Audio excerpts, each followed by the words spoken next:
మనం అనుకున్నది జరగటం కాదు. ఎవరు అనుకున్నది జరగాల? దేవుడు అనుకున్నది జరగాల. యేసు ప్రభు గెత్సేమనే తోటలో ప్రార్థన చేస్తూ ఏమని ప్రార్థన చేశాడని, ప్రభువా నేను ఒకటి అనుకుంటున్నాను, అది నీ చిత్తమైతే దాన్ని జరిగించాలని. మళ్ళీ ఏమన్నాడు? అయినా నా చిత్తం కాదు, నీ ఇష్టమే, నువ్వు ఎలాగనుకుంటే అలాగ నడిపించు ప్రభు అని చెప్పి అంటున్నాడు. దేవుని బిడ్డలారా, ఇక్కడ అబ్రహాము జీవితంలో దేవుడు ఒకటి అనుకున్నాడు. అబ్రహాము జీవితంలో అనుకున్నది దేవుడు నెరవేర్చాలంటే అబ్రహాము కుమారుడు బ్రతికే ఉండాలి. అబ్రహాము దేవుని వాగ్దానం ఇచ్చాడు, ఆకాశపు నక్షత్రముల వలె భూమి ఇసుకంతా సముద్రపు రేణు వలె నీ సంతానాన్ని ఏం చేస్తానన్నాడు దేవుడు, విస్తరింపజేస్తానని దేవుడు అనుకున్నాడు. దేవుడు అనుకున్న మాట నెరవేరాలంటే దేవుడు ఇచ్చిన బిడ్డ ఏమైందని చెప్పండి, ఆరోగ్యంగా క్షేమంగా ఉండాలా. క్షేమంగా ఉండాలంటే దేవుడు పరీక్షించాడు. ఆ పరీక్షలో మనం నిగ్గుతామని అంటున్నా. మన విశ్వాసంలో నిలబడమా?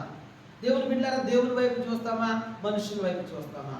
అబ్రహాముని దేవుడు పరిశోధించినప్పుడు అబ్రహాము దేవుని సన్నిధిలో కన్నీరు కార్చి ప్రార్థన చేసి ఉండొచ్చు, ఎంతగా ఏడ్చి ఉండొచ్చు. అయ్యో ప్రభు, 99 సంవత్సరాల వయసులో నా భార్యకి చెప్పలేదే, 100 సంవత్సరాల్లో ఉన్న నాతో నీవు మాట్లాడావే, ఒక్కగాలో ఒక కుమారుని ఇచ్చావే, ఆస్తి ఇచ్చావు, పేరు ఇచ్చావు, ప్రఖ్యాతిని ఇచ్చావు, సిరి సంపదలు ఇచ్చావు, ఎంతో మంది దాసదాసులను ఇచ్చావే, వారసుడై నీ కుమారునికో ఇప్పుడు 20 సంవత్సరాల ప్రాయంలో నీ కుమారుని బలేమంటున్నావే, ఇది నీ న్యాయమా ప్రభు అని ఎదురు తిరిగి మాత్రమైనా అడగలేదు.